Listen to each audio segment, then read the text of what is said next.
How we doing, everybody? We definitely got to get a new intro sorted out, that's for sure. Yeah, Welcome everyone definitely. to Kulture. How are we doing? And we have our first international guest, Ken from My Koi Welcome, Ken. Obsession. Welcome, Ken. Thank Welcome you to very the much. Madhouse. Yeah, pleasure to be here. Good, good, good, good. So first off, we'll find out how everyone is and how everyone's been up, or what everyone's been up to. Shane, how Yeah. are you doing? What you been up Not to bad, this mate. week? This week it's just been more, the general keeping up with your filters, water changes daily on the tank, getting it all ready like that. Heat's going to be go a little bit of an increase on that, so we should start to get more actual noticeable growth. So nothing on the construction side then. Nope, still waiting on a couple of more packs of sheets to turn up. So just waiting on some more cash to come in to get that done, and then get the greenhouse down, and then yeah, it'll be all hands on deck. Is that when I'm coming at fit a load of 4-inch pipe work? Pretty much, mate. Yeah. Not a So problem. Not a so yeah, problem. we'll have to work that all out to when you're available. Yep, we'll sort something out. And We'll Sid, sort something like that. What's up, how bro? how you been? What you been up to? I know you've been a busy bee this week. Yeah, I've got a lot of projects going on. I've got a lot of projects happening right now. One is, and they're all coming to finish. You know what I mean? So there's going to be water in them soon. So that's an exciting little bit for me, right? Yep. The second the water's in on all of these places, that means I get to put the fish in. And even apart from that, I've got my pond set up again as well. So as you can see, there's water in the pond again. There's very few fish, only 5 right now. This Well, time, yeah, because you're going to be starting again from scratch, aren't you? You're going to have to rebuild those filters, as in the bio load and stuff like exactly. that. But you have got one advantage with the fact that even though you are midwinter, your pond is sitting at 24 degrees, so Correct. that that bacteria shouldn't take long to cultivate and start to kick in. So So I tossed some starter in there, beneficial bacteria starter in the sumps, and then I've had the water running for about 3 days now. Um, it's got it's got a shit ton more media than it did before, and this time I spent a little bit of money on the media, so it's not a whole bunch of nonsense, just tossed in there. hey, Um, don't you not nonsense. I mean, did you see what came out of that settlement chamber of the Mega Munga tunnel when we oh yeah, emptied it? yeah, yeah, Yes. yeah, yeah. So it was something like that when I emptied out my sumps this time over here as well. But now I've got some nice K1 and a moving bed. I've got a good amount of pond sponge in there, some pond brushes, about 40, 35, 40 of them, and then a buttload of lava rocks, which is the best alternative I could get for good biomedia here that I was happy to use, Yeah. So that's pretty much going on. I've started shipping out fish again. Our shipment from Indonesia is going to start coming in now, so I'm excited. 40 fish headed in, but this time again, take it slow, take it easy. Focus on the projects instead of Yeah. focusing on the fish, because I don't have the facility to back my sales right now. That's Yeah. pretty much what's going on here, man. What about you, Vince? You tell Me, me. me. Well, as everyone will know, I've been down the forest twice last week. We managed to get the hoops up for the uh, the large brood tunnel that's going over the 8 small tunnels. They're coming out. Who's that in the top right? That is Sid's pond that has now been redone and filling back up. Samuel will be joining us shortly, but he's waiting for his wife to come home from work to then take care of the kids. So he will be Oh, with us well. ever so soon. Mhm. But Yeah. in between down the forest, I've been constructing a set of brackets to hold the air source heat pump that I've got that's going to run the growing on thing. It I have done things a bit a bit too quick, and I'm now suffering because I've got my medication back on Wednesday, but one of the meds that's my arthritis meds is missing.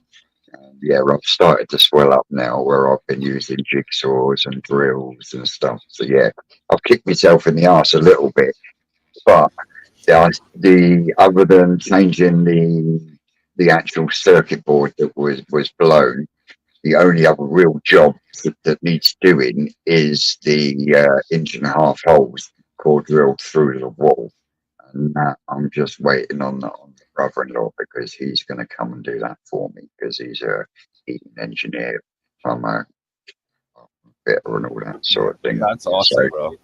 So yeah, I went out and I bought all the last of the pipe work yesterday. So I've got pipe work there to finish the job, apart from the 2 fittings, which are in the post. Thank you very much, Paul.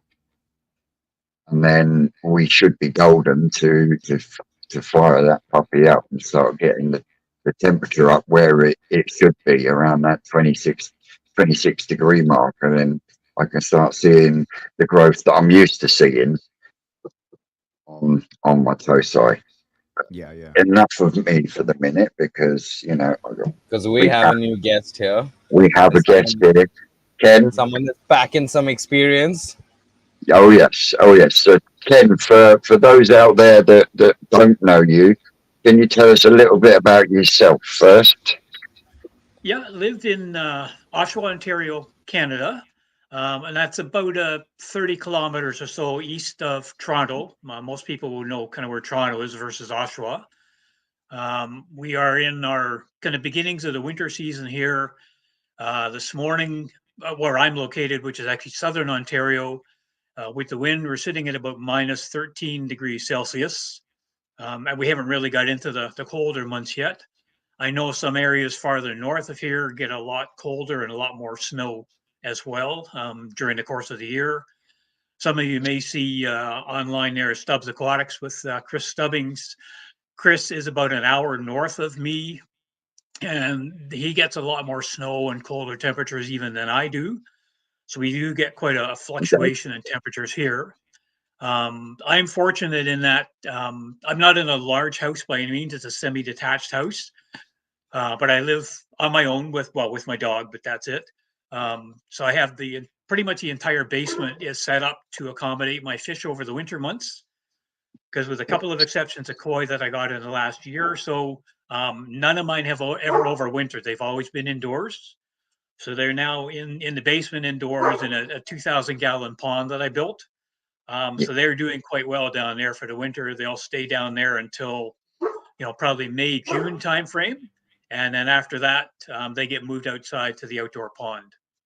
And from a koi perspective, I started keeping koi back, and I know this is really going to date me, in the early 1970s. I've had not the same fish, mind you, but have kept koi for over 50 years now. That's Yeah, nice. you had the pleasure of actually meeting the late great Peter Waddington. No, I didn't actually. We did when I went to Japan twice with the British Koi Keeper Society. I was an international member with them. And when I got notification that they were going to go to Japan, I wrote them because there was no email and everything at the time, and said if I came to England, could I kind of meet you and go with you on a trip? And they said yes, absolutely. So that's what I did. I flew over to Japan, flew to England. Met up with at the time was a gentleman named Roland Seal with the aquatic or the koi keepers. Went to Japan with them. Did the trip there. We did Thailand on the way, and then we went into Japan. And I spent a little bit of time in the UK on the way back, and then came back to Canada. And then another section of the BKKS was going over to Japan the following year. So I think it was the Yorkshire chapter, I believe. So what I did that time, because I'd met a gentleman in Japan, is I flew from Canada here over to Japan, spent a week with this gentleman and his family in Japan, then met up with the group of the BKKS, spent a couple more weeks, then went back to England and then flew back again. And part of the tour in the UK, they took us around to see a few ponds kind of thing before we kind of went to the Japanese side of things. One of the ponds was actually belonged to Peter Waddington. Now I didn't know who he was at the time, and I on my one of my earliest videos, I do have a picture of Peter's pond. I think when he was first kind of getting started in it. So I mean, it's nothing like it was at the time. When he eventually passed away a few years Yeah, back. that, So that, I saw the pond, but I didn't actually get to meet Peter, unfortunately. because I know G Love has had interactions with Peter. He's in. He's going to kick me now. Michigan, Yeah. but yeah, Okay. he's had dealings with the late great Peter Waddington as well.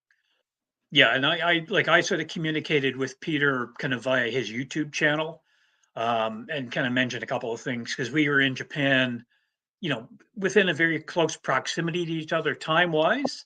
Yeah. It's just that he didn't sort of come over with the same group that I was with, kind of thing. So I didn't actually get to meet him, although we did sort of correspond a little bit through YouTube. Cool. So, question for you. Guys, I know there's a kid question here, but Sorry, go ahead, Sid. sorry, I got cut out there for a second. Can you guys tell me who Peter Waddington is? Peter Waddington, they call him the godfather of koi. For koi in the UK, I personally don't think it would be as popular as it is today if it wasn't for Peter Waddington. Peter Waddington was, I think, the first person from the UK to actually go wandering around Japan, finding these different breeders, and then over a period of time, just building such a network with the breeders. He was also fundamental in the creation of a lot of koi filters that are still used today, the multi-bays and so like. So yeah, in fact, he now has got 2 books. I've only got 1 book to hand at the moment. First edition was a book called Koikichi, and the second edition is a double book called Koi Kyukishi. And this version was actually a 40th birthday present from Peter himself. Wow. He signed it. He signed it as well. So yeah, the books are very special to me because of, like I say, they were gifts, but the fact that I was actually able to work alongside him when he was first building the smaller versions of his Eric filters. So Nice. yeah, so that's a brief thing of Peter Waddington. Okay. But Ken, question for you: what has 50 years of koi keeping been like? It's definitely been a and for a highlights Canadian. and highlights, Ken. Yeah. It's definitely been a learning experience. When I first started, there was almost no information whatsoever available with respect to keeping koi whatsoever. As I said, I was a member of the BKKS, and I did get like monthly newsletters, but they were done like on a mimeograph machine or something like that, or they were typed out, and they were mailed, kind of thing. So it took them, a couple just to get from the UK over here. And even then, I mean, it was no pictures or anything. It was all kind of handwritten with a bit of advice and so on. Yeah. And just learning anything was pretty much a play up by ear type scenario. The first pond that I ever built was 10 by 20 and approximately 2 feet deep. And I made a lot of mistakes. I lost a lot of koi. I was trying to get the water chemistry absolutely perfect. Zero ammonia, zero nitrites, zero this, zero that. Get the pH and everything at zero, like neutral. I was adding chemicals and doing different things, and I think that actually cost me a lot of koi because I do a reading and go like, okay, the pH is too high, so I'd add something to change it. Then it was too low. I had added it again, and I mean, just so much stuff going in there, and I didn't know what I was doing. I built my own filter because they just weren't available over here. It worked reasonably well, but again, because of the size of the pond and the volume and everything, I had a lot of issues. I did keep the first koi I ever kept. I kept indoors initially because I didn't have a pond. Yeah. And as they grew, I bought my first two koi I bought when they were, probably about 3 inches long. Got them from an aquarium store, Yeah. and they were, I guess they were like an Akabeko type koi that I had kind of thing at the time. Bought two that turned out to be, I found out about 3 years later, kind of thing, male and female. And I put them in a small sort of kids kind of paddling pool outdoors, and they spawned. And after that, I was hooked on koi. Yeah. And I've had koi like ever since, going on that time. And again, it was just building experience and learning because most of the aquarium dealers didn't know anything about koi. As I said, no information about koi online or anything like that. So I got my hands on whatever books I could over the years. Yeah. One was I think the first one I ever bought was called Koi of the World by a fellow named Dr. Axelrod. Yeah. I still got that one, and when you look at the pictures in there compared to like the pictures of today of the koi kind of thing, I mean the ones then were at the time they were amazing. I mean now they would be probably cold kind of thing. Yeah. Just Yeah, I know exactly what you're saying. and I learned and from reading like Peter's books as well. I've actually got 5 of his books. The Koi Kichi, the Koi Tu Kichi, as well as 3 others that he wrote. And I learned a tremendous amount from him. Yes. And that was phenomenal. And the trips to Japan, I actually learned a lot from there because they were into like the bottom drains for the ponds and all that kind of thing. And I think, if I'm not mistaken, Peter was actually the one that kind of introduced bottom drains to the UK. Yes. It just didn't exist sort of prior to that as far as knowledge. So the second pond that I built was at a different house after I got married and so on. I put a bottom drain in. Was terrified to do that because of you spend a lot of money for a liner and then they cut a big hole in the bottom. Yeah. But it worked really well. So in the pond that I've got now, again the bottom drain went in with no issues kind of thing. But it's just been kind of watching YouTube videos, learning from talking to different people, seeing how people do things, like Vince and others. And of course, a big issue here is our climate. Because you'll be feeding your fish now, you're doing all kinds of things that we just can't do over here because of the temperature difference. So a lot of that is learning kind of thing, what to watch, what to do, and being aware of where the information is coming from. Because what you do based in your temperatures, like again in the UK, are going to be different, Sid, than what you're doing in India, which is considerably different than what I'm doing Absolutely. here. Different than what people do in like the southern United States, so you have to watch and take advice accordingly to where you're located and adjust it. Yeah, sorry to cut you off, but this is part of the reason why we've created this live, which is why it's awesome to have you on it. Is we want to get more people that keep koi like yourself. They don't have to be a YouTube channel, but to tell us how things are done over in your country. And one question that goes in with what you're saying from me is your pond has like a 1.5 2 foot wall above the actual water line, doesn't it? Approximately 1.5 feet. Yeah.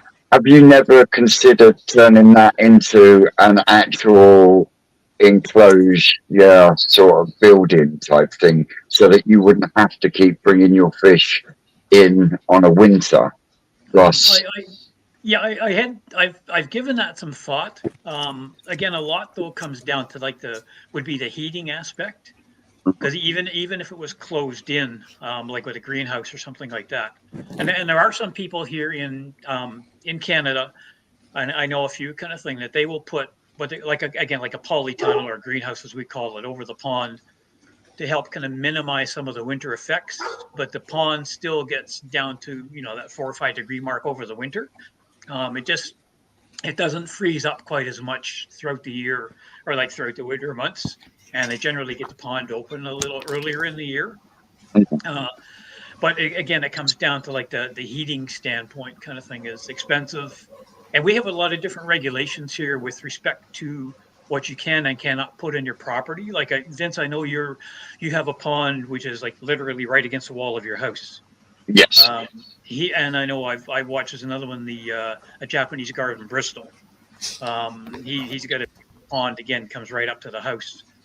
Here, when I did my pond, it has to be the pond literally had to be, I was like 20 odd feet away from the back door of the property. It has to be so many feet away from the sides of the property, so that limits kind of thing how we can actually build it and construct it. And then having again building like another structure on top of it, we get into a lot of regulations from a municipality standpoint that says you can or cannot do this. Even when I did mine, like I had to get a permit to build it. You have to get inspections done from our local bylaw officials to make sure you've identified where all the power lines are, the water lines, the gas lines, all that kind of stuff. When I did my pond, I had to take a plan in to get a permit. Once it was built, I couldn't put any water in it until the bylaw people came back to ensure I had met all the qualifications. And that includes fencing around the property, that kind of stuff. Yeah. So there are a lot of regulations. You can't just kind of dig a hole and put a pond in it kind of thing. That's just not legal. And at least in my area here, any pond that is over 2 feet deep is classified as a swimming pool. So you have to have particular fencing around the property as well to ensure safety of people and children and all that kind of thing. Right. So a lot of restrictions that we have to abide by. Now that varies depending on what city you're in, what area you're in. Our rules might be different, say, than what Chris had to deal with where he is up in Peterborough. I used to live I'm in Oshawa now, as I mentioned. I used to live in Ajax, which is just a little bit west of here. And the regulations there were the same as they are here with respect to placement of the physical pond and so on kind of thing. So there's a lot of different things that have to be considered. Yeah. So that does kind of restrict. And again, the heating, because I know, Vince, I think I commented on your video about the your air source heat pump, that when you get into the temperatures here, a lot of the heat pumps, from what I've read, when you get into around 5 degrees Celsius, they lose a great percentage of their efficiency as far as heating anything. And because, again, today with the wind kind of thing, we're down into the minus 13, minus 15 degrees. Yes. So for the most part, the heat pump just would not be effective. Yeah, not effective at all. Whereas here, even though it loses some of its efficiency, it will still ultimately be cheaper than running the aquarium heaters that I'm running at the moment. Can you see? Definitely. And I don't know what your sort of electricity costs are there. I mean, ours are reasonable, I guess, in the grand scheme of things. But I mean, I'm sure we have what they call on our house, we have like a meter which tells you how much hydro is being used, because that's what you pay based on. I look at mine, I look at my neighbors. I mean, my neighbors is moving at a snail's pace. I mean, mine, I'm surprised it hasn't blown the meter off the wall, because we're running like all the pumps and everything kind of thing going. Plus hydro in the house for lights and heat and all that kind of stuff as well. I mean, it's going like crazy kind of thing. So then there's those costs, and I'm sure my water bill is probably higher than the majority of people on the street, especially this time of year, because I'm doing, like, on the indoor pond, I change water twice a week, so I do about 200 and some odd gallons, so about 10% twice a week. On the outdoor pond, I set it up last year with an automatic kind of top-up system, and I was cleaning my filters every single day, so doing like a water change is that kind of thing. So I mean, that does drive the water cost up as well, compared to just flushing the toilet or doing laundry, that type of thing. But it's part of the hobby. Yeah, because you're running a dual easy pod now, aren't you, as well? Very similar to what on the outdoor pond, I've got 2 easy pods, which then it's both fed from the bottom drain, but they're fed separately, like the way the line splits. That then goes into like a homemade kind of moving bed filter, and then that kind of goes into what I call my pump chamber, go through 2 UVs and back into the pond. And then last year I had built 2 upflow filters and a Baki shower, and those are supplied from a separate pump. It's still fed off the same bottom drain, like an offshoot line. They're like power station chimneys, mate. They are huge. Yeah, How wide are they across each one? they're 6-inch pipes, 4 feet high. Because I looked at and again we were mentioning earlier about the cost of equipment and so on here. Yeah. I looked at the Tempest filters, and again, those I would have to get either imported from the UK or come up from the States, because they do sell some of the Evolution Aqua products in the States. Yeah. But it was actually less expensive for me to build my only slightly more expensive to build my 2 filters compared to like buying one Tempest. Yeah. Now they do have the K Plus media in them. That I did get shipped over from the UK, because it was actually less expensive, including purchase price, shipping, and currency conversion, to get it shipped from the UK than it was to buy it in the US. Yeah. Which was why I said to you, if you did want one of those feeders, then just let me know. We'll get one sorted out and sent off, because it'll be a fraction of the price that you mentioned. Yeah. And again, because we have, there are a few dealers here that carry, some sort of specifically koi related product. A lot of koi keepers here though use the pressurized filters. Some of them do the Owasi, but a lot of them are just, you're kind of, I don't want to degrade anybody, but like a run of the mill pressure filter. Yeah.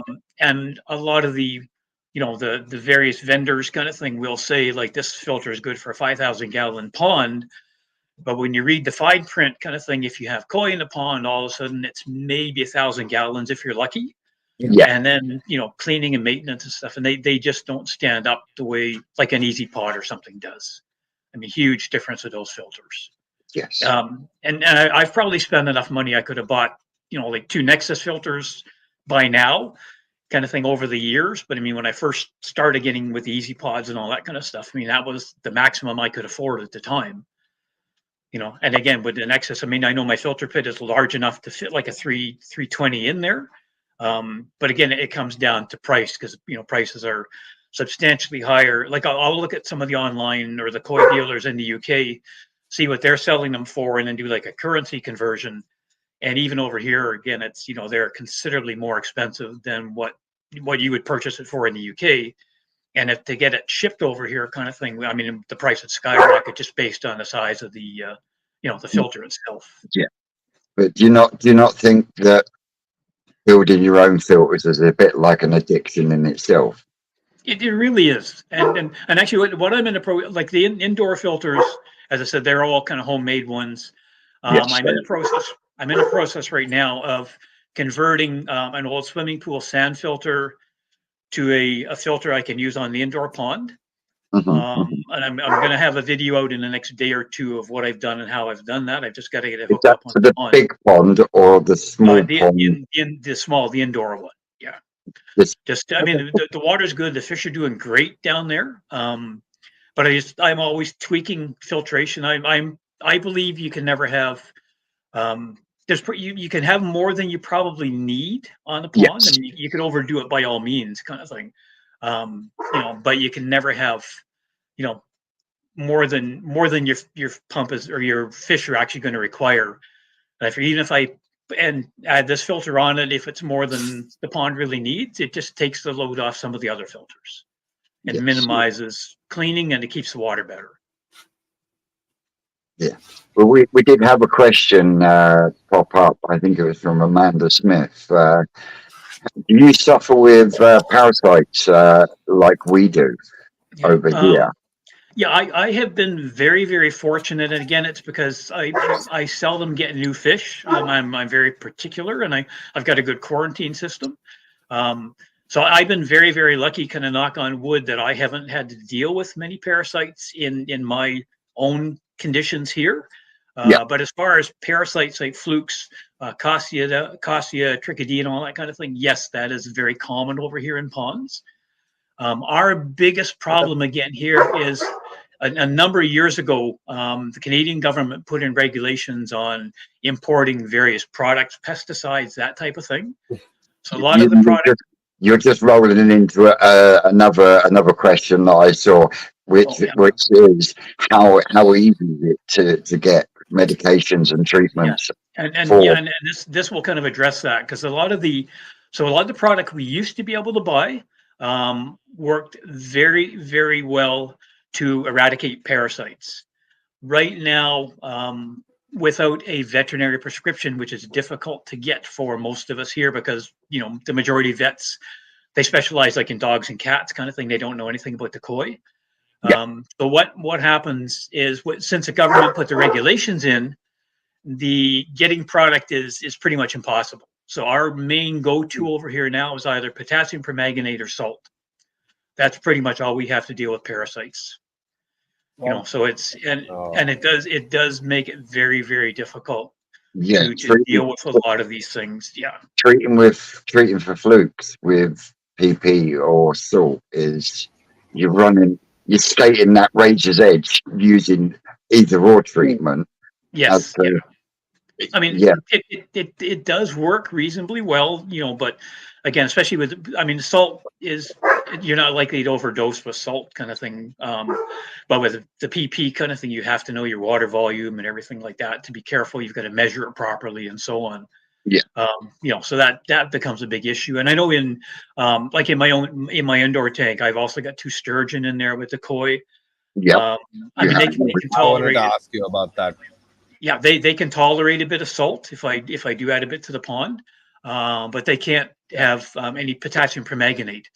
So if I do have to treat the indoor pond for any reason, the sturgeon have to come out and be put into another kind of holding facility while I'm treating the koi. So that adds a whole other level of aggravation, shall we say?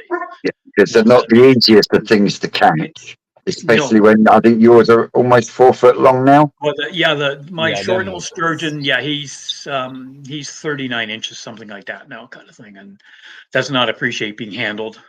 No, they don't. No, Yeah, not at all. and even in the quarantine system that I have set up, if I moved him in there, he'd have trouble turning around because it's just not meant for someone his size.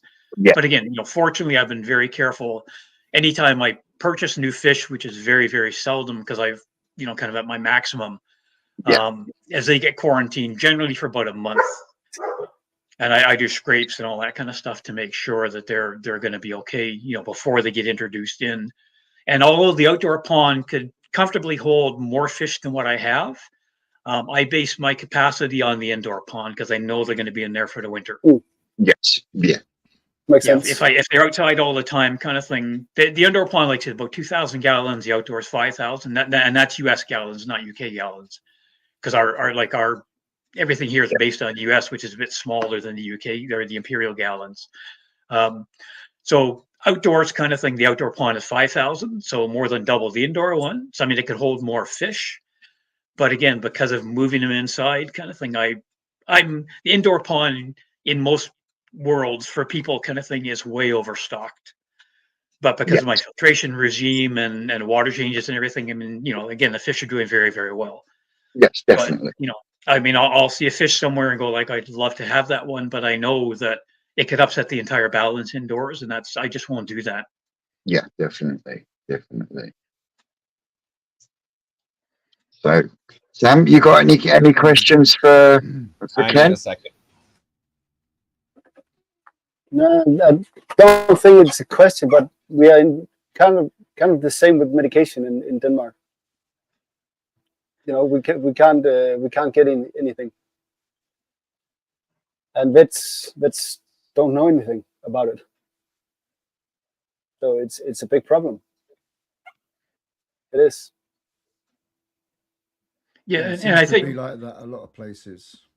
Yeah, and if I can just interject there for a second as well, I Yeah, think of that's course. why it's so important for people to, regardless of where you get your fish, to quarantine the fish.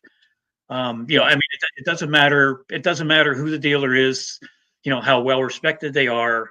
Vince, like I know you get fish from New Forest Koi. I've seen some from the various koi dealers in the UK because I watch a lot of the videos of people touring the different facilities.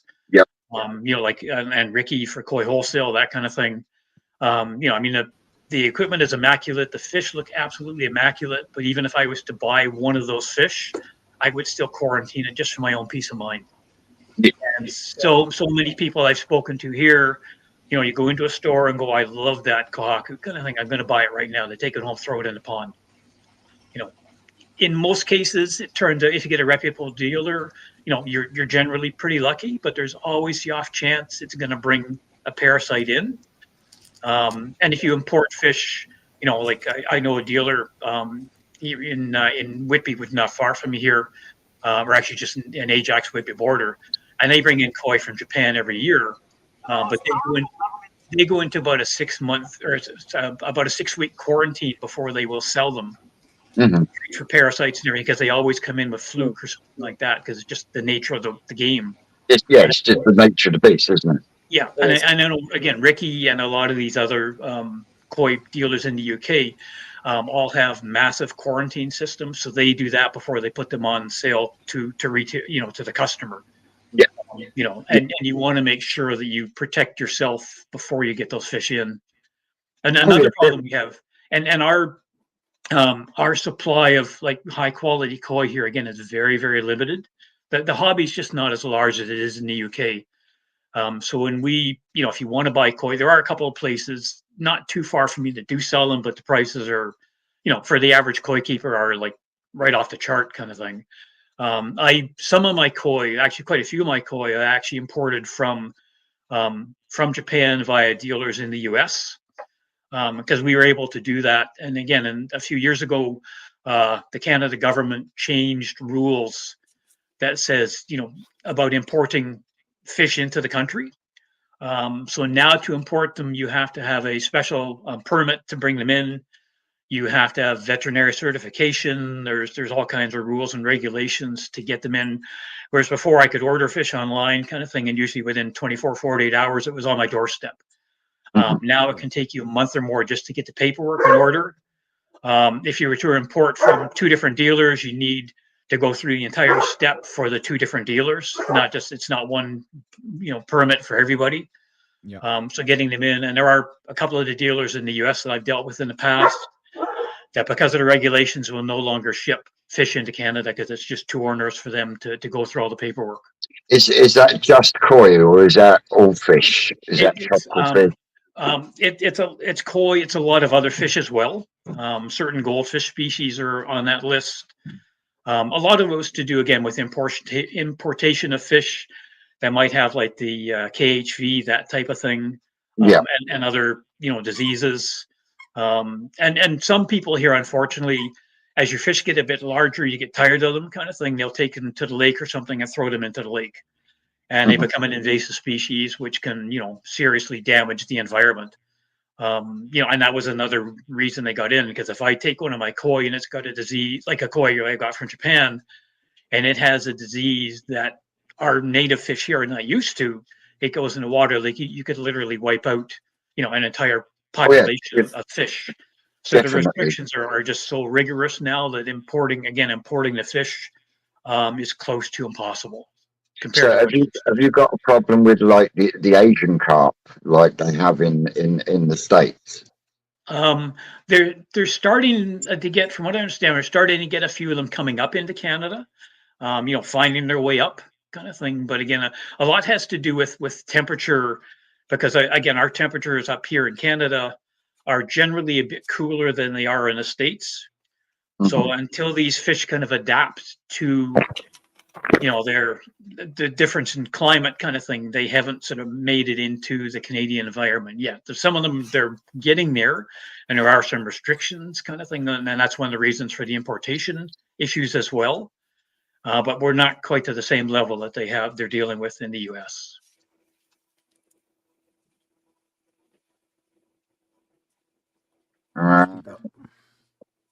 You got any questions, Shane? Only one question that I've kind of just literally popped up then as you asked that is, when you've got the filters inside, I saw you've got the BioSmart in there, the Awazi.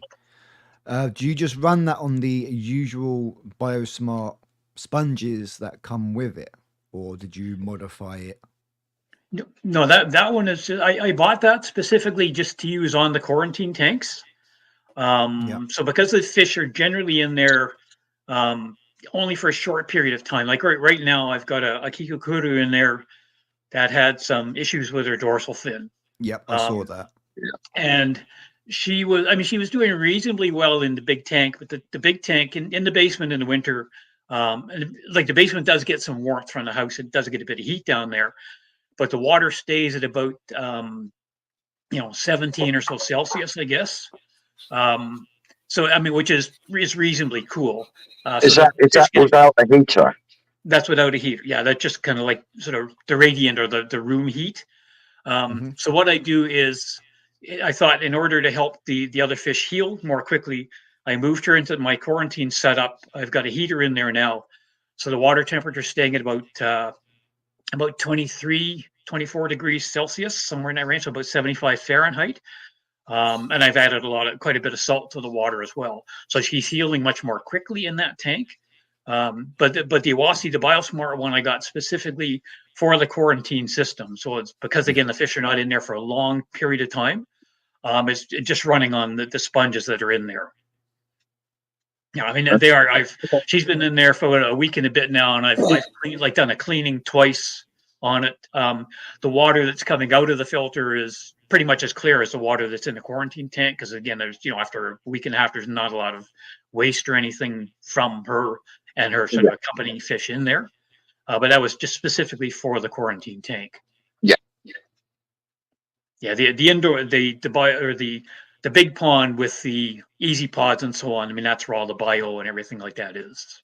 Yeah. So for those that aren't familiar to your channel, can you run us through your filter system that you've got running the basement system? So what I have on the indoor one, I've got 3 55-gallon drums or barrels. The first one, the way I have it set up now, it's got primarily K1 media in there. There's a little bit of K3, I think, mixed in.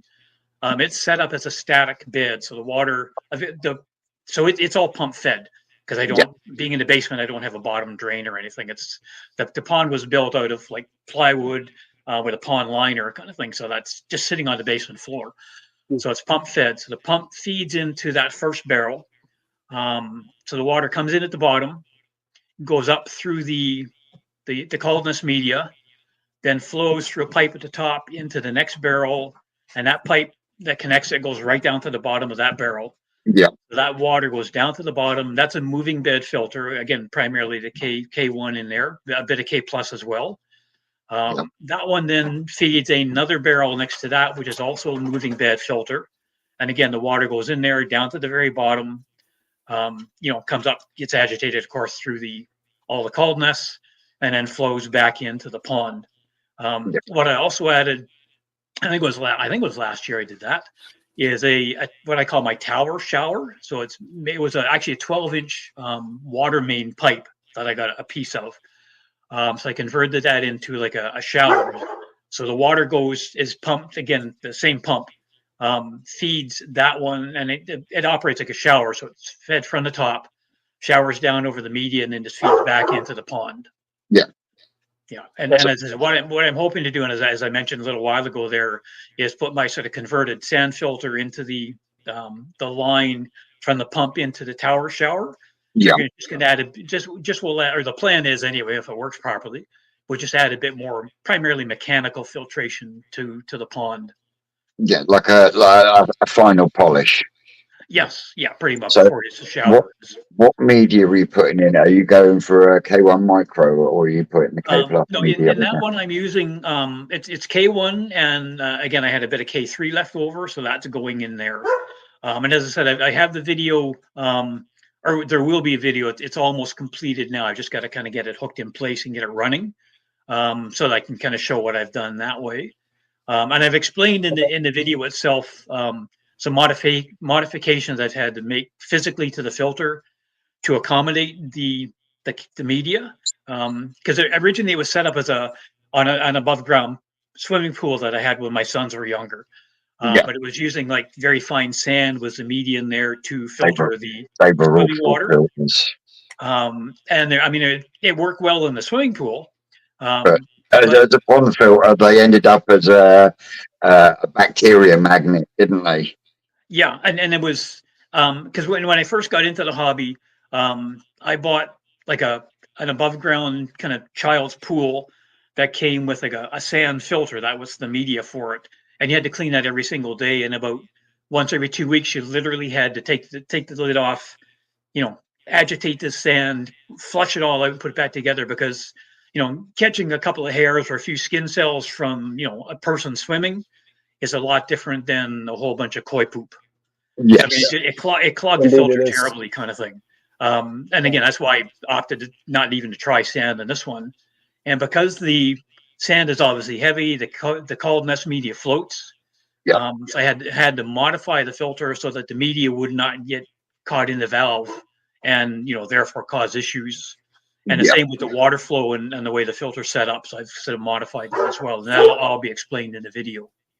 Sweet. Okay. So don't forget, guys, if you're not already subscribed, get across to Ken's channel, give him a subscribe. He will love it. And yeah, he's Well, got some absolutely. cracking fish. Cracking Maybe fish. maybe we'll see some new videos coming up. Yeah, there will be another one, as I said, with to do with the filter. I'm going to do an update on the Kikukuru as well. Yep.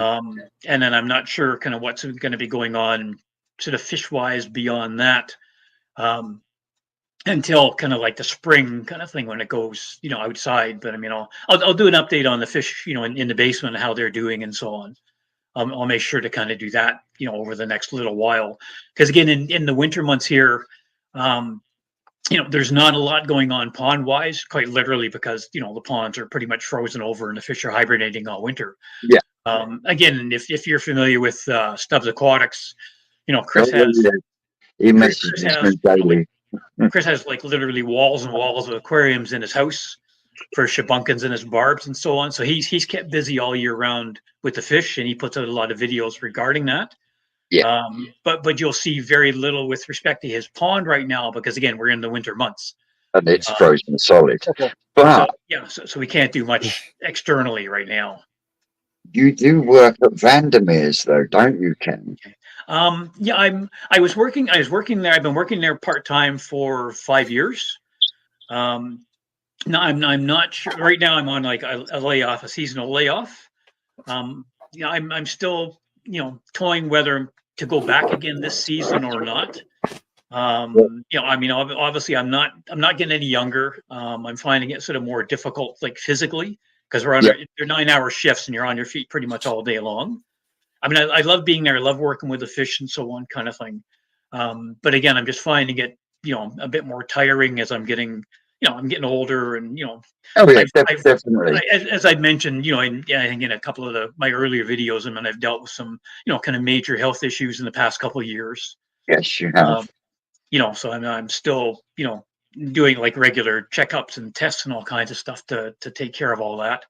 And for those of you who don't know, kind of thing, I dealt with esophageal cancer back in 2021, and did chemo and radiation treatments, and then had some major thoracic surgery to deal with that. So at the moment, I have been 2 years cancer free. So I'm thankful, Well, very thankful for that. But I you've got continually Will's in the chat, Ken, and he's 3 years cancer free. It's Will from Will's Koi. Sorry to cut you off there, but you got a comrade in arms there. Yeah, I mean, I mean, it was a scary prospect, when I found out. I had gone through some tests, kind of thing, and I was at home, and I got a phone call, from a doctor telling me, and it was just I didn't know what to do at that point. Fortunately, and that was all during COVID as well. So I mean that posed restrictions on healthcare and so on. A lot of cancer treatments and cancer surgeries here in Ontario were canceled because they just couldn't get people into the hospitals and so on because of the restrictions with respect to spacing of people and all that kind of thing. I was very, very lucky because the cancer that I had is one of the most aggressive types of cancer. And survival rate is extremely low in most cases. It's down to about 5%, something like that. And I was very lucky. They got me in. I was caught soon enough and they got me in for treatments very, very quickly. I had tests in, 3 different hospitals. The hospital where I had most of my treatments done and where the surgery was done, it's about a 20-minute walk from my house. So I walked over every day to do the treatments rather than driving over. So that was wonderful kind of thing, and the staff Yeah. were amazing. So I was able to get things done very, very quickly, and I think that's what literally saved my life. The year I was diagnosed, I had just started to get the outdoor pond ready to move the fish, and I got the diagnosis. So I just shut everything down because I knew I wouldn't be able to kind of deal with, with the treatments and the fish and all this stuff. So, I mean, they were still indoors, which was great. They stayed healthy. I still did my maintenance down there. Well, So I was very, very fortunate that I was able to do that. And then it was the following year that I got them all moved back outside and kind of get back into the routine kind of thing. So it's been a challenge, and I know. I mean, I don't know what type Will was dealing with, but I know in my mind, it's always the thought it might return, and then anytime you get a little twinge or anything like that, it's kind of like, is it coming back kind of thing. So I mean, that's always yeah, on top of my mind as well. I mean, and that does affect you mentally for sure, and I'm sure Will's going through the same thing because you just oh yeah, don't know. yeah, definitely, without a shadow of a doubt. And there are, I mean, I've known a number of people that have passed away because of cancer. Actually, the dog that I had before, the new one I got lucky now, Cinnabon kind of thing. I found out last year in July that she had cancer, and I didn't know that kind of thing. It's she had collapsed here in the house. I took her to the emergency vet because I was on our Canada Day holiday, which is a major holiday in Canada. Took her to the emergency vet, and they found out she had a massive tumor on her liver that I didn't even know was there. So unfortunately, we had her put down. So, I mean, that hit really, really hard, having gone through it myself, and then having that happen to her as well, kind of thing. So it's you and her were very, very close. Oh, extremely, yeah. I mean, it's very hard to to deal with that when you've done it yourself, kind of thing. So it's Yeah, I mean, the fish definitely help, absolutely, kind of thing, and having my new dog Lucky has helped for sure. But again, I mean that one year, I mean, I physically did not have the strength after all the radiation and chemo treatments and everything to do anything with the fish. Like even especially following a surgery, even just going up and down the stairs was excruciatingly painful. yes. So everything got really kind of pushed back. And then that's when I started doing a lot more viewing of YouTube channels, just because I wasn't going out. I was just kind of sitting on the couch because it's really sitting and sleeping kind of thing. And then that's kind of got me going in the bug to kind of get things going and do when I saw a number of people making upflow filters in the UK, I thought if they can do it, I can give it a try. Sourcing some of the parts was a little bit difficult. Like the pipework that I got, I had to get shipped up from the US.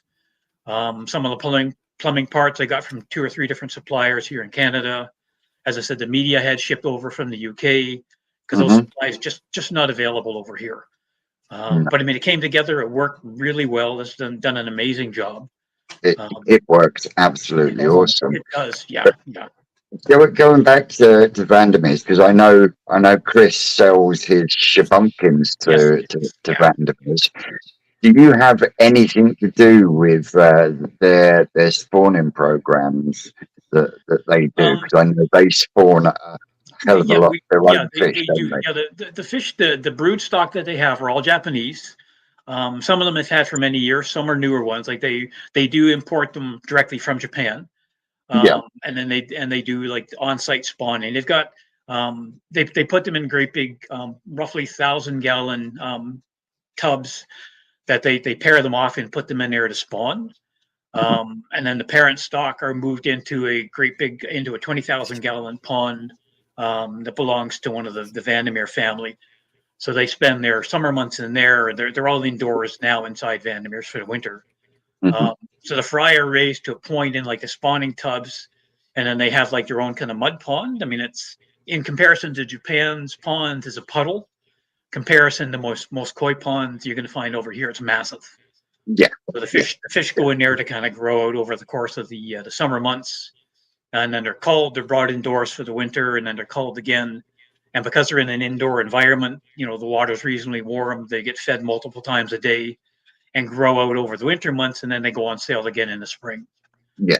So I get involved in like some of the care or the fry and that kind of thing. I don't certainly pick the pairing that's going to go on. I mean, that's up to Terry, who's the manager of the department.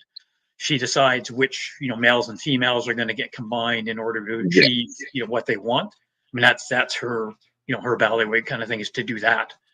But I do get involved again in the culling and all that kind of stuff. So that's what I was going to say. Do you do any of the selecting and culling? And if you did, which is the variety that you enjoy most selecting through? Oh, that's because we get, like, again, the way they do the pairing, we always end up with quite a mixture of fish. So I mean, I look for, obviously, for deformities, for pattern and that kind of thing. But I also like to look at it and go, like, what do I know the customers are likely to buy?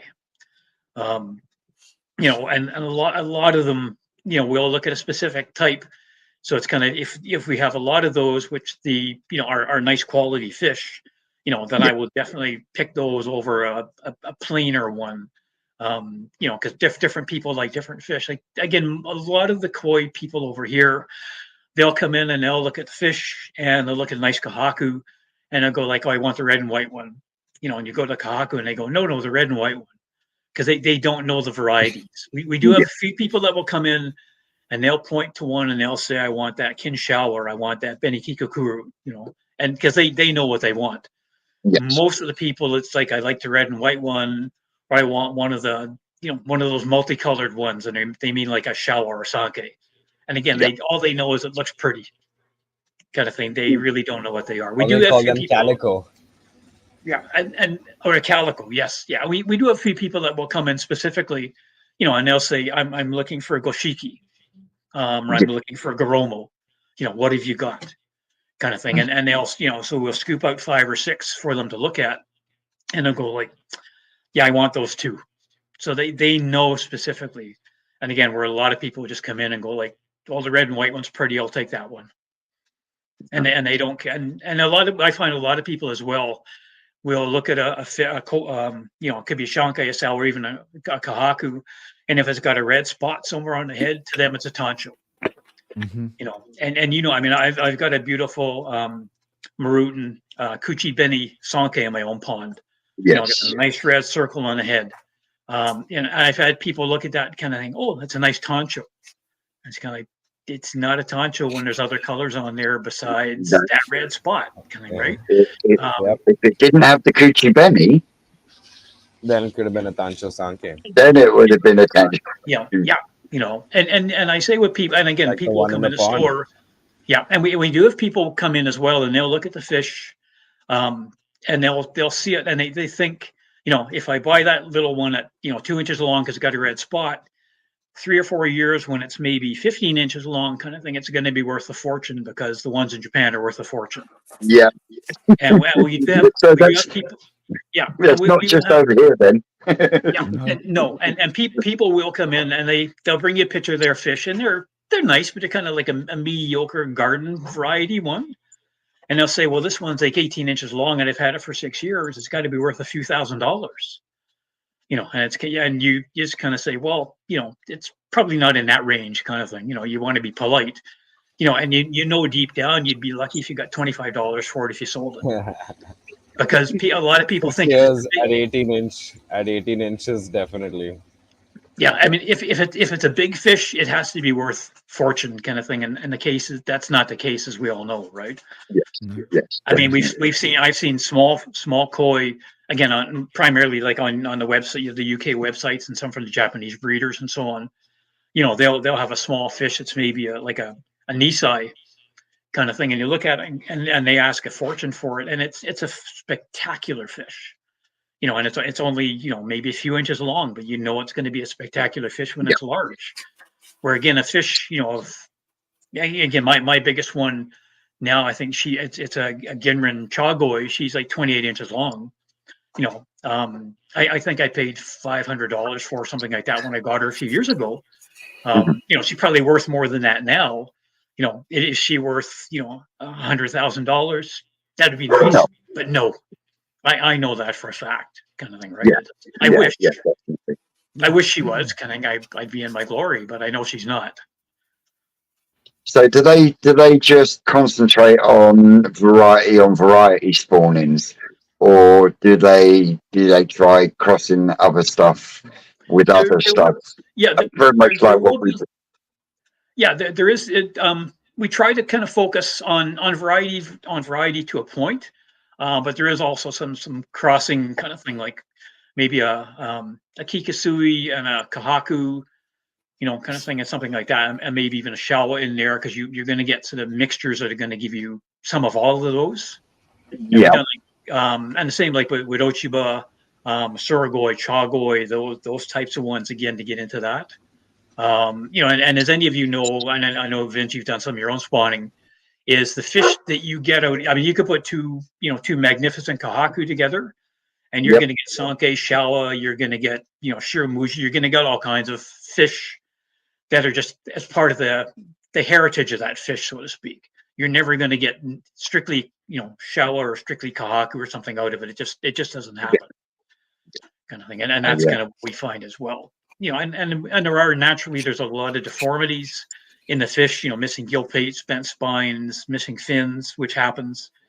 They grow at different rates. So some of the little ones become lunch and breakfast for the bigger ones, that yep type of thing. So we do separate by size and everything as well, once you get a better quality or one has more potential, kind of thing. So there's a lot of work that goes on to to look after that. And filter wise, again, we on the ponds that they have in a store, we have 6 Nexus filters that are cleaned every day. Right now with the small fry in the tanks, at what stocking levels is that, with what sort of size vessel of the water are they in? they're even right now the one tank. Last time I was there, because like I say I've been off for about a month now, had about a dozen fish in it, kind of thing. But that filter's still being done every day. We do that and do it like a water change.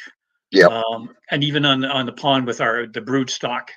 And right now we got the males and females are separated into 2 different ponds.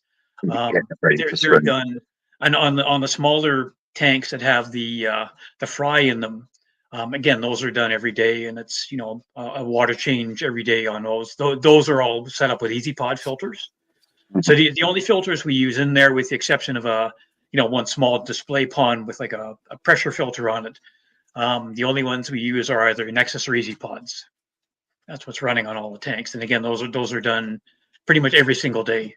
Those are cleaned, and as part of that cleaning process, because you're losing water, obviously, then Yes, there's a top up as well done, for a water change kind of thing, just to help maintain the health of the fish. definitely. Yeah, completely So I mean, agree. it's an ongoing. I mean, right now in that department, it's extremely slow because there's really nothing going on pond wise for the majority of people. Yeah, We have some people still like myself over winter, so they'll come in and buy food or something like that for it. But right now, the majority of our customers that have ponds, they're indoors keeping warm, or they're outside shoveling snow. I mean, the ponds are in the back of their mind, kind of thing. yeah, So definitely. you know, So are the ponds and the systems in Vandermeers, are they heated, or no, are they left to their own yeah, devices, sort of they're thing? left to their own devices now, because they're in a very large greenhouse, and you've probably seen. I know Chris has done a bit of a walkthrough. Yes, yes. You've seen that. So there are like large furnaces in the greenhouse, greenhouse slash store, to keep the temperature up for the sake of all the plants that are in there. Yeah, So the water temperature in the ponds is basically based on the ambient temperature of the greenhouse itself. So definitely cooler at this time of year than in the summer months. Like in the summer in the greenhouse, even with all the vents open and the doors open and everything, you can get up to close to 100 degrees Fahrenheit in there.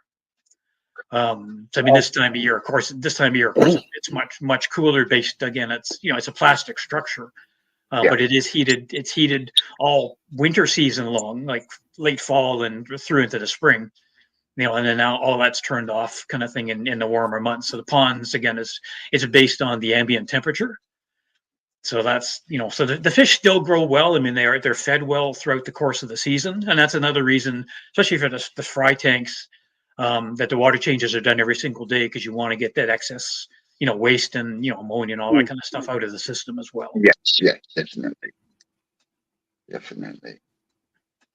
Oh, I tell you, my brain is going round a Yeah, million saves times mine. an hour at the moment. But again, I The mean, cogs are it's whirling. nice. Yeah, I mean, it's nice working in there. I've worked in two other koi sort of dealers before going to Vandermeer's. Back in was 76, I think it was. 76. I had or sorry, not 76, 2006. I had a heart attack. And I had just been laid off from my job. They were doing a bit of downsizing, and I got like sort of an early retirement, not voluntary. It's one of those, here's your package, get out the door. Yeah. And a couple of months after that, I had a heart attack, ended up in hospital for a number of couple of weeks, and had some, a stent put in my heart Mhm. at the time. So I had to take some time off, and I worked part time at a koi dealer. Actually worked for him for about 5 years, and then kind of got tired of the regime and everything, and then went and worked for another fella for about 5 years. So he did a lot of pond construction and koi sales as well, and he brought in quite a few fish from Japan. Some of the ones I have actually purchased from him. And then again, there were some sort of personnel issues with him and a couple other staff members he brought in. So I left, took a bit of time off, kind of thing, and then I'd known Terry at Vandermeer's and some of the Vandermeer family for a number of years. So I went and said, if you need some help over the summer months, I'm available, and got hired on there, kind of thing. And so I've been doing, like each year a few less days, because again, it's just getting a little bit more exhaustive for me, Yeah. kind of thing. So I've done kind of that, and again with the background, and I find because of my own situation with the koi, and where I've done, I've been using like commercial filters like the Easy Pods. I'm working on the Nexus filters there. I've built my own filter, so when customers come in and they say, well, I've got this problem with my filter, I recognize a lot of the sort of commercial brands of the pressure filters. I've used them in the past, or I'm familiar with them. I've built 3 of my own ponds. I've got, my own kind of things going on. I've got my own fish, so I can tell them, here's my regime, here's what I do, water changes and so on. We have like sort of garden pond customers will come in, and they're having issues. We say about water changes, and they go, well, I change it in the spring and the fall, and we just rely on rainwater. Yeah. And I'll say, well, my outdoor pond kind of thing, I'll show them a picture of my phone, and I say, I'm doing a water change on this one every single day, and they look at me like I'm crazy. But I'll say, I've got fish in there. My oldest fish now, 23 years old. I got them when they were 2. So I mean, that's part of the routine. As you're doing that, you're doing the filter cleanings kind of thing, and it makes a difference. Yeah. And I've had customers come back in that have issues, and they'll come back maybe a month later, and they said, we followed your advice. The ponds never look better. Because again, they weren't doing filter cleanings, or they get a lot of pressure filters. And I know even the BioSmart Iwasi one has like the little gauge in there to tell you when it's time for cleaning. Yeah. And quite a few customers, they wait till they see that little gauge before they clean the filter. And I've always told them, kind of thing, like, that's the worst thing you can do. Like, don't even look at that. Especially with one of them death cans, that's for sure. Yeah. I said, don't even look at that kind of thing. I said, get in a routine. You might need to clean it once a week, depending on your situation. You might need to clean it daily. You might need to clean it every 2 or 3 weeks. I mean, every situation is different. I mean, my outdoor pond, if I had one fish in there, I could probably clean the filters once a month. And the same with the indoor pond kind of thing. But the way the setup is, I mean, that's why I do it as frequently as I do, to keep them healthy. When you explain I'm having the same sort of conversation with a friend the other day. And my Easy Pods in the summer, when I'm heavy feeding, they'll get done every 3rd day, without fail, religiously. Yeah. And it's just one of the things I say about Easy Pods. People moan about the fact that they need constant cleaning. Well, you should have done your research before you bought it, because ultimately, well, and they are. I mean, they're so easy to clean, because again, some of the people I talk to, I mean, especially again with those canister pressure filters. Yeah, I mean, it takes some hours to clean it. The pond is never clean. And they'll say it takes me all weekend to clean my friggin' pond, and they say, well, how long does it take you to do yours kind of thing? And I said, 30 to 45 minutes. And they go, how do you do that? I said, I've got a bottom drain kind of thing, which takes most of it out. I said, the easy pods, I said, I'll get it bubbling kind of thing. I said, I'll go in the house and have a coffee, sit down for, 15, 20 minutes while I drink my coffee. And then I go back out and, and drain it, maybe do it a second time if necessary. It takes me longer to top the pond up after my cleanings than it does to clean the filters. Yep. Kind of thing. I said, and easy pods, I mean, you turn the pump off or put your little standpipe in, turn the air on, and you forget it. You don't have to stand there and watch it. Walk away 15, 20 minutes. Yeah. And that's it. And as I said, I mean, I'll grab a coffee or I'll come in or take the dog for a walk kind of thing. And then go back out and go, yeah, okay, it's time to dump you kind of thing. And it's so easy. What speeds are you pulling through your easy pods, Ken? The flow rate? Yes. Yeah, I guess so. The split between the two of them, it would, because again, they're both fed off the same kind of bottom drain and they feed in for the same sort of pump system. Yep. It works out, but because of these sort of plumbing restrictions and everything, pipe wise, it's about 2,000 gallons an hour. And again, that's US gallons. Yeah. Going through them. I mean, maybe a little bit more at times kind of thing, but because the way I had it set up last year.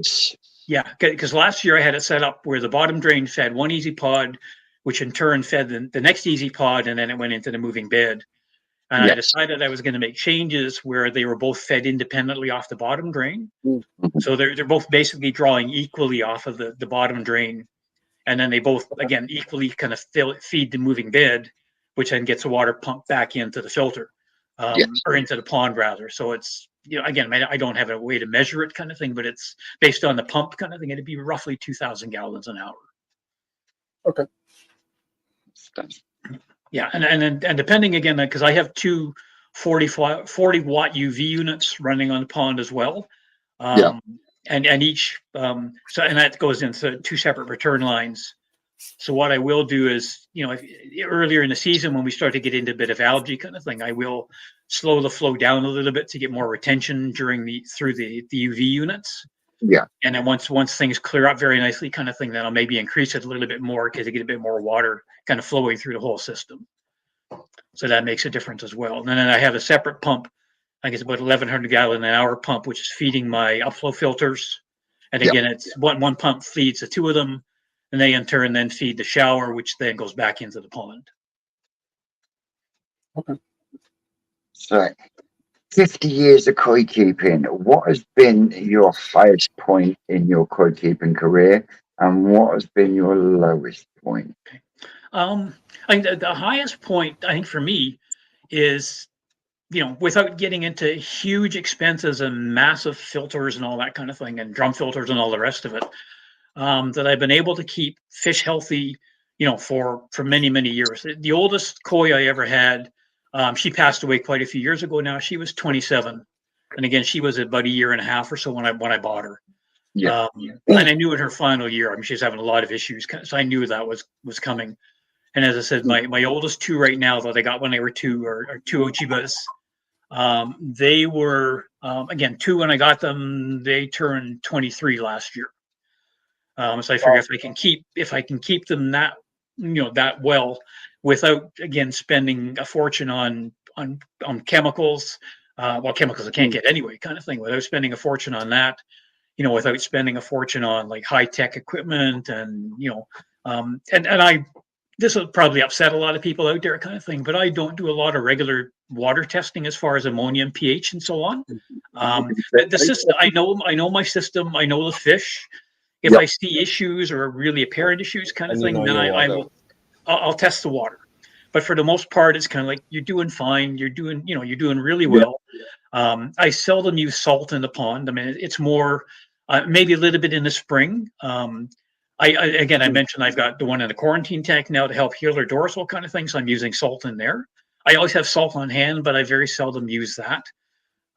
If I do a water change, I always use. Question, Ken.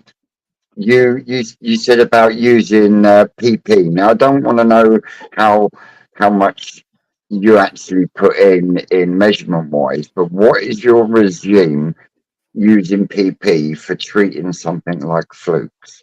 Because it can be done, but there is a specific regime, and that you are skating a razor's edge at the same time, aren't you? Yes, yeah. Like at any time when I treat, and again, fortunately, I've been very lucky. I haven't had to treat very, very often. Generally, when I buy new fish and they go into quarantine, I will I elevate the salt for a while, then I get it back down to like a 0 or close level, and I will do a couple of PP treatments in there. Even if I scrape and don't find anything, I just do it as a precaution. So usually, what I will do is I use 1.5 grams of PP per 100 gallons of water. And I will keep it in there for about an hour and a half, like it out to that concentrated level, and then I neutralize it using hydrogen peroxide. Mhm. I know when we do treatments at Vandermeer's, again, because we're treating the larger volumes and so on, kind of thing, it's usually about a 3 or 4 day regime where they get a treatment every single day. Similar levels to what I use, kind of thing, and that's left to kind of spend its course naturally over the course of the day, and then do a bit of a water change, and then it's done again, kind of thing. And it comes down to knowing the volume of the ponds. Like I know my outdoor one with the filters and everything in there, it's 5,000 gallons US, including the filter volume. Because when I had the leak there a couple of years ago, I drained the entire pond in order to work out what I needed.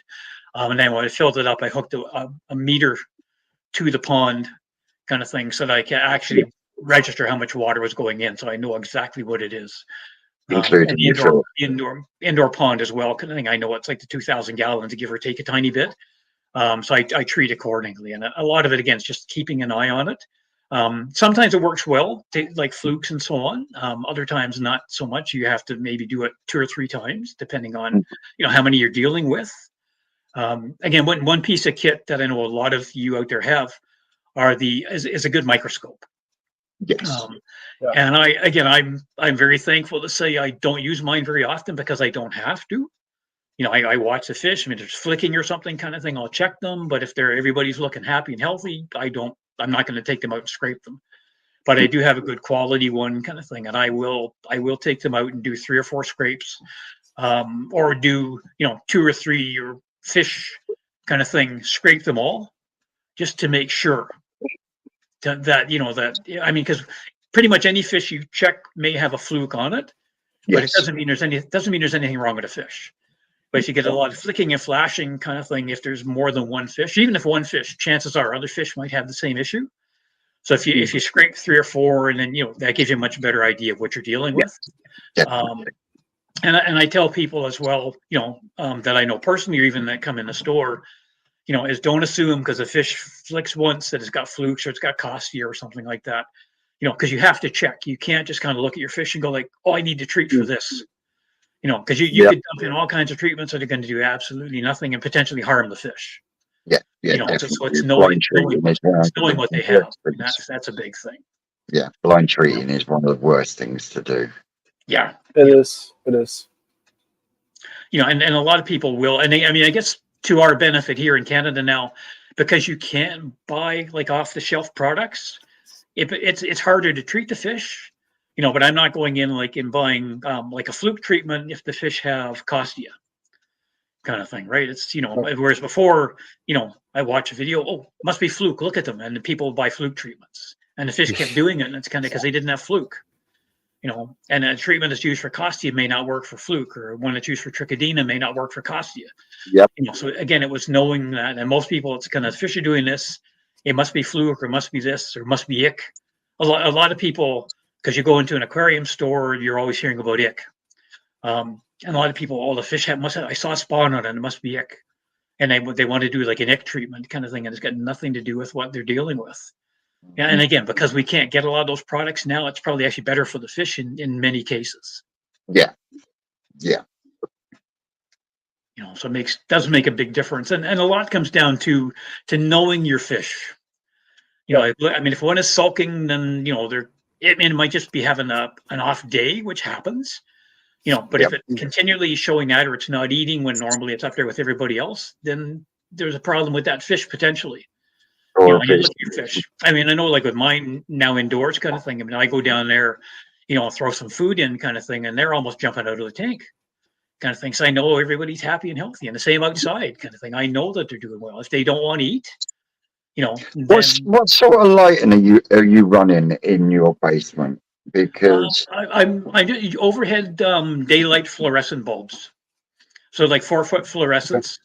yeah, It's just like the daylight type bulb kind of thing. It's not the kind you would get for like plant growth or anything, because no plants or anything in there. It's just to basically illuminate the tanks. mhm. So that's So that's you what's running. So that's what's you, running would, on those tanks. you wouldn't have thought of using something like a metal halide. It would give Um, you no, I a think better just light for them.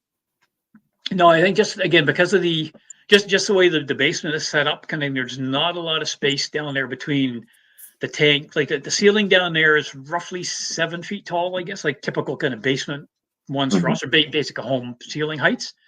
Um, and the pond's about to 4 feet kind of thing. So getting something in there and preventing it from getting splashed and all that kind of thing. And the way the way my tank is set up now, is if the fluorescent bulb goes out for some reason, because it's on a timer, so it comes on automatically in the morning, goes off in the evening. So obviously you have to unplug it to change the bulb. But in my case, in order to change a bulb, I have to physically get in the pond to change a bulb. So I mean that's a bit of a hassle. I got another one down there that is just over the quarantine tank, which is just I can reach. Yeah, exactly. So getting in and out of the pond kind of thing is put on the hip waiter, the chest waders, and all the rest of it kind of thing is a bit of a challenge too. And it's and the running cost as well. I mean, the fluorescent lights are reasonably inexpensive to run. Yeah, Compared to some of the other lighting that's out there, kind of thing. And it works well. I mean, the fish are happy. I mean, the colors definitely change summer to winter. They change most definitely when they're outdoors and they're getting like the warmer water changes the colors a bit as well. yeah, But yeah, they do well down there, kind of thing in the winter months. Generally now they get fed once a day during the week because again the water's a little cooler. They do get. I gave them the koi yesterday. Got some shrimp. I buy frozen shrimp, thawed, cut it up, and give it to the koi. yeah. A couple of days before that, they had some clams. Sturgeon got some. They get clams or shrimp along with their sort of sturgeon food. So I have dried mealworms, dried black soldier fly larva, and dried silkworm pupa. Yep. And the koi get that as well as treats, kind of thing, maybe once a week, once every week and a half. So they get that. Because there's no vegetation in the pond, I buy frozen peas, like green peas. Yep. I let those thaw, throw them in. So that's kind of their vegetation or vegetable matter.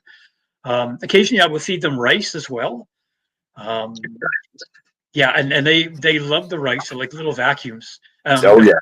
The first place I ever saw that happen was when I was in Japan. 'Cause went to a number of different breeders and different private ponds. And I say, I come out and go like, gonna feed the fish kind of thing, and they would, dump in well, I mean, it doesn't seem like a bucket kind of thing compared to what you're used to. A massive amount of rice, and we're going like, that's rice. Like, you guys must be crazy, kind of thing, right? And some of the ponds, I mean, they were 6, 7, or 8 feet deep. And you could see, I mean, you could count every grain of rice on the bottom of the pond. It was so clear. And they dumped that in there, and in a matter of seconds, it was gone. I mean, the fish just went nuts for it. So I thought I'm gonna try that here. Yep. And they love it. So if I'm cooking rice for dinner, I'll cook extra. Yep. And again, just let it cool and take it down and feed it to the fish. And they go crazy for it. They have had watermelon, which they love. I haven't done orange. I haven't done oranges yet. But what I will do occasionally is I'll buy some of the what they call like the mandarin oranges or the small segment oranges, like the canned ones. Yeah. Drain the liquid off. I'll cut each segment into 4 or 5 pieces, and then we'll throw like the entire can's worth into the pond. And the reason I cut it is just to make it better for everybody to have a chance to get them, kind of thing. Otherwise, one fish would probably eat most of it. And they love that as well. And again, they love the watermelon. They go nuts for the watermelon when it's in there. Watermelon's the only one my pond doesn't really do well with. I mean, I can chuck oranges chopped in half, and they'll decimate them. Little gem lettuces. That's another one. Little gem lettuces. They love kicking that around the surface and tearing it to shreds. Right. Yeah, and I find it with water, like once they realize, I mean, when it first goes in, you get maybe one to come up and kind of look at it and swim away and look at it again. But as soon as one kind of, I guess, takes a bite Yep. and they realize what it is, I mean, it's I actually find it fun to watch because you'll see this slice of watermelon just almost like it's cruising around the pond kind of thing and you don't know why, and they'll go at that until there's nothing left but the rind, and then you just kind of scoop it out. I know it messes up the water a little bit, so does the rice slightly, but it doesn't take long to clear, and with the filter and everything running, it cleans it up. And I don't have a skimmer on my outdoor pond because I didn't feel I had a need to. I mean, I got a few trees in the yard, but I don't get a lot of leaves or anything in there. A few in there in the fall, but usually during the season kind of thing, you get the odd one in, and I just have like a swimming pool skimmer on a net handle kind of thing. I scoop out leaves or bit of grass clippings. Whereas other people that have a lot of ponds, we recommend a skimmer because it's going to take all that stuff off the top. But again, with mine, I mean, obviously I don't need that indoors, but outdoors kind of thing, because of the number of leaves. I mean, if over the course of a summer, I might get a dozen of them in there, if that kind of thing. So, I mean, I'm not worried about it because the trees are pretty much, they're set back from the pond, so it's not a big issue. So it wasn't something I felt I needed to put in.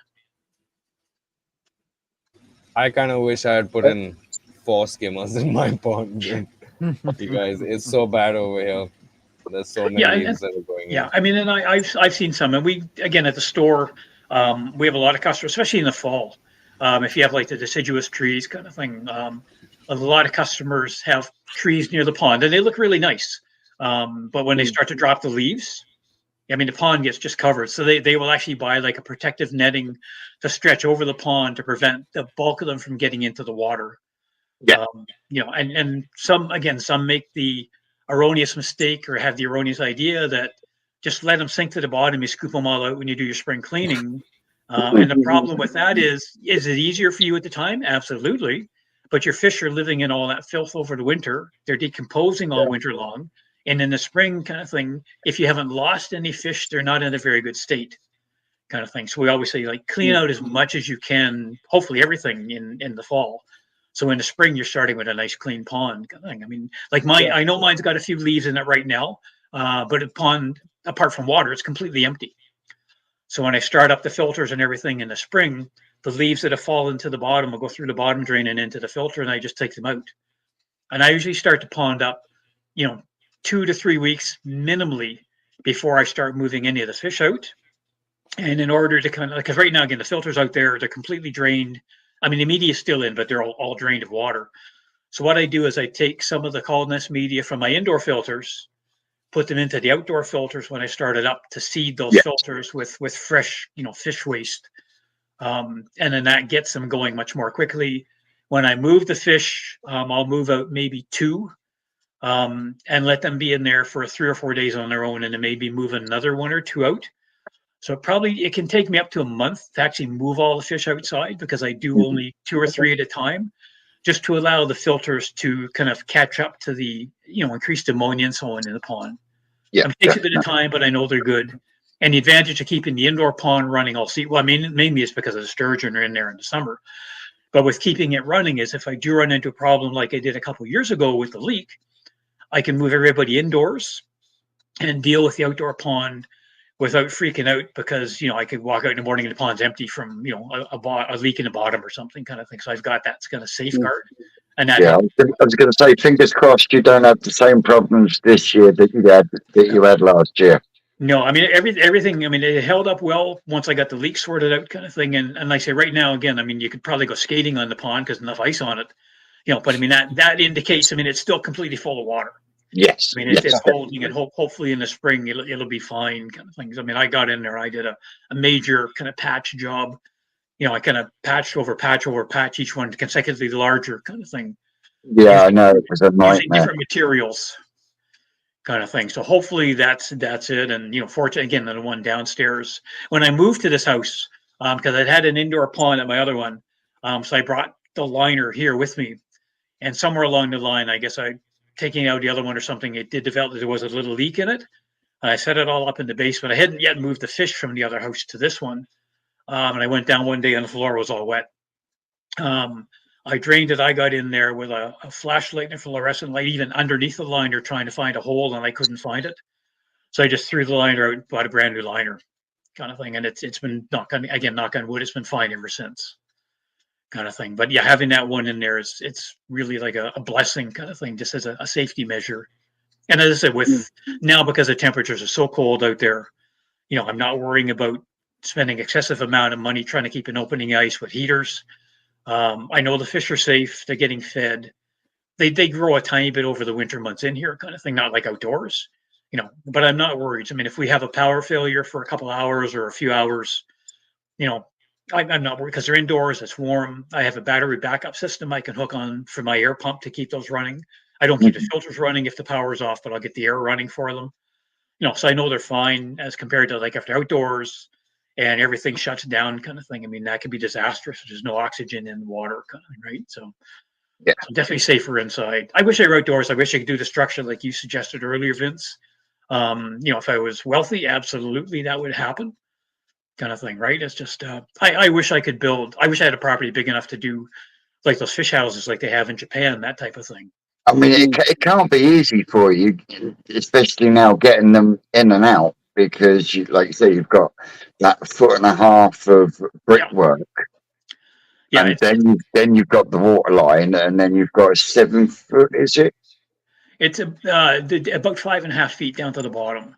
Yeah, the difficult, because I know I've had a few people, because it's like some of the fish can be a bit difficult to catch, obviously, because they don't want to cooperate. So it can be a little bit difficult. And I've had some people say, well, why don't you just drop the level down by half? I said, well, make it easier to catch them, but then I can't lift them over the wall. Yeah. Because that'd be like trying to lift them up 4.5 feet, kind of thing, just to clear the pond, kind of thing. Yeah. So what I do is, I mean, the pond's at its normal operating level, so I can get the net in there, kind of thing, bring them up to the surface, and then using a sock net, then I'm only lifting them over that kind of 1.5 foot, kind of thing, in order to move them, kind of thing. So I mean, that's, and the one in the basement, again, it's very similar. There's about a 6-inch difference between the top of the wall of the pond and the water level. But again, it's get into the side in sort of the bigger the pan net, and then just use a sock net to lift them out. The challenge I'm finding a bit more now is as the fish are getting bigger and I'm getting weaker, is getting them up and down the stairs, especially with some of the big ones. Yes. Kind of thing. And again, the sock net, I mean, I drain all the water out of it, or as much as you can, just by holding it up.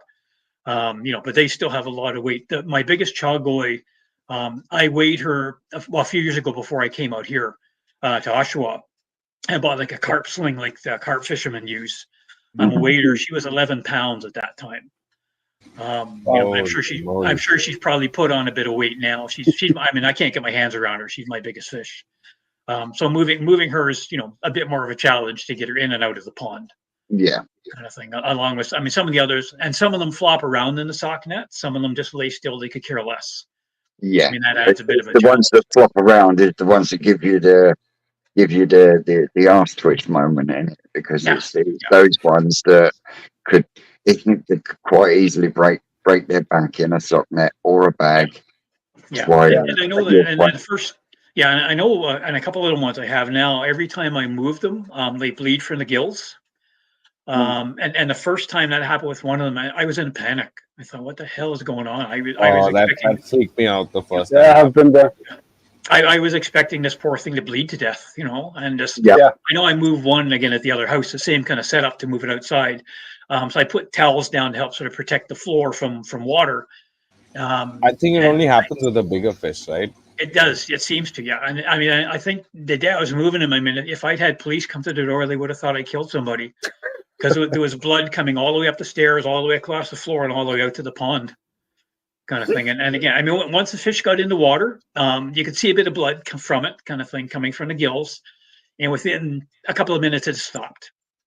And I did a bit of research and learned that, I mean, they have something in the blood, some chemical that helps, clot the blood in the water, which obviously we don't have as humans, kind of thing, but they have something to help, reduce blood loss because of injury. And the gills, because they're very fine, it's like you are getting a nosebleed, kind of thing, right? It's, I mean, unless you're a person with severe, blood thinner issues or something, kind of thing, it'll stop. You pinch it and it stops. and with a koi kind of thing, and usually within that couple of minutes kind of thing, it stopped, kind of thing. So and there's 2 or 3, and I say, and the bigger ones, that are prone to doing that. So I know when I lift them now, if I see it, it's kind of like the only problem I find when they do that is if I'm going to put them in my measuring tub to measure them, is the water turns pink. Yes. And then I've had a couple of fish bought from dealers. Yeah. And So what open the box and you got pink water. So what I do now, if I'm taking them out, like when I did this year to measure them, as I had the measuring tub all set up beside the pond, I got the fish downstairs, took it out. If it was bleeding, I would hold it in the sock net into the main pond until the bleeding stopped. So maybe a minute or so in the net, but it was in the ponds. I mean, it wasn't being supported really by the net. Once it had stopped, then I put it back into the pond or into my measuring bowl kind of thing. So I wasn't getting that pink tinge to the water kind of thing. Yeah. So, so you kind of learn little tricks of the trade kind of thing to do that. But it's been an enjoyable hobby. It's been stressful at times. I've lost, some fish that I was very attached to, kind of thing as well. And I find, I think with most serious koi keepers, if you have a fish for quite a number of years, even if it's not, a spectacular fish, you get attached to it. Yep. And then when you lose it after 10 or 15 or 20 odd years kind of thing, it's, it's heart wrenching to a point. I mean, not the same as, losing a dog or something kind of thing, at least not for me, but it's still upsetting when it happens kind of thing as well. Right. And it does happen kind of thing. So, it's part of the hobby, but I would be more upset with myself if I thoroughly screwed up filtration or something and that killed the fish, or I didn't do my filtration and didn't do the water changes and I lost fish because of that. Then I would be very, very upset. But I mean, it's going to happen naturally no matter what kind of thing. But, if you're careful, it works. And I say again, I don't have a lot of super expensive equipment. A lot of my stuff is DIY. Works great. I'm so glad I got my Easy Pods kind of thing. I mean, they're amazing, pieces of filters kind of thing. So they're a brilliant mechanical filter. Yeah, yep. So simple to use. And the big thing, as you said, is using the mechanical component of that and getting a bio piece for it as well. Yes. Yes. And you even though you've got your double barrel upflows as a polisher, that is also acting as a major biological filter as well as your Easy Pods. Because a lot of people look at an Easy Pod and they go, that's mechanical filtration. No, it's both. Yeah. I mean, it's certainly not as good in my mind, kind of thing, as like a moving bed filter, but it is definitely both. I mean, the same with the Awasi BioSmart one I've got on the quarantine tanks. I mean, Awasi says, right in their material kind of thing, that it is both mechanical and biological, which it is because of the sponges, but it's more mechanical than biological. Yeah. But again, I mean, the one I'm using is a 5000, which is designed for, substantially large ponds, compared to like my 300 odd gallons of water in my quarantine tank. So, I mean, it's oversized many, many times, but I mean, I know it's a good filter. It's a good brand. It's only used for that. So I know it's going to keep the water, healthy to help keep the fish healthy. And, so it's well worth the investment for it. Yeah, definitely. 2 seconds. I've got to go and get my cable. Oh, yeah. Yeah, and the Easy Pod, people think it's mechanical, but I think they can process around 100 grams of food a day. So it's still a bit. Yeah. And I've used so many different types of filters over my career. And again, when I started in the hobby, there were next to no filtration available for koi ponds. I mean, you could go into a store, and spend millions almost on aquarium filters, but there was just really nothing for ponds. And then as more and more people got into ponds, primarily for goldfish, more filters became available, like the pressurized canister ones. But they just weren't not effective for a large scale koi operation kind of thing. And because the koi produce so much waste, you need good filters kind of thing. And as I said, I've used different brands over the years, many different brands kind of thing. And I had a couple of different ones I was still kind of using for my quarantine one until I got the BioSmart. So I kind of keep them on hand if I want to set up a tank, put some goldfish in for the summer or something. So I've got a filter kind of thing for that. But like the Easy Pod or something similar kind of thing definitely are, well worth the money kind of thing for what they do. Yeah. Oh yeah, definitely. So, let's see if we got any questions in the comments. Anyone out there watching got any questions for Ken or myself or Sid or any of us? Shane? If not, I think we can call it an evening. safely say that it's been an absolute awesome live. Has been an absolute blind. Yeah, Absolutely. indeed. Yeah. It has been an absolute. Thank you. Yeah, thank you so much for the invite. I mean, this is a first for me, We're and lucky to have you, not quite as intimidating as I thought it might be. No. When you've got the good flow going, good conversation and everything like that, you can kind of push them kind of feelings away to the side because you're more in talking about the hobby you love, the hobby you enjoy. Yeah. Well, and I think we're all in the same thing. Yeah, and I think that's where I feel more comfortable. If it's something that I know, kind of thing, and I've had a lot of experience in, kind of thing, I definitely feel a lot more comfortable talking to people about it. And I know there are people out there who have a lot more experience and a lot more knowledge than I do about the koi, but what works for me works, and I don't mind sharing that. So thanks again for the invite, most appreciated. Mate, honest to God, from me, I am honoured to have you on the show with us, 100%. and thank you very much for joining us. Well, we'll have to do it again at some point. Yes, You're definitely, welcome anytime. definitely. Yeah, in summer. And hopefully we will get a few more overseas koi keepers that will come on board and join us on a Sunday, because it has been an absolutely awesome live. And like I say, thank you very much again, Ken. Thank you very much to everyone watching along. Thank you so much, everyone, for coming. Yeah. Thank and you. And if there is someone in it that's watching right now that wants to be on here, maybe you could just drop us a comment, and then hopefully we can get some new perspectives, Vince. Or drop one of us an email. Emails are all attached to our channels.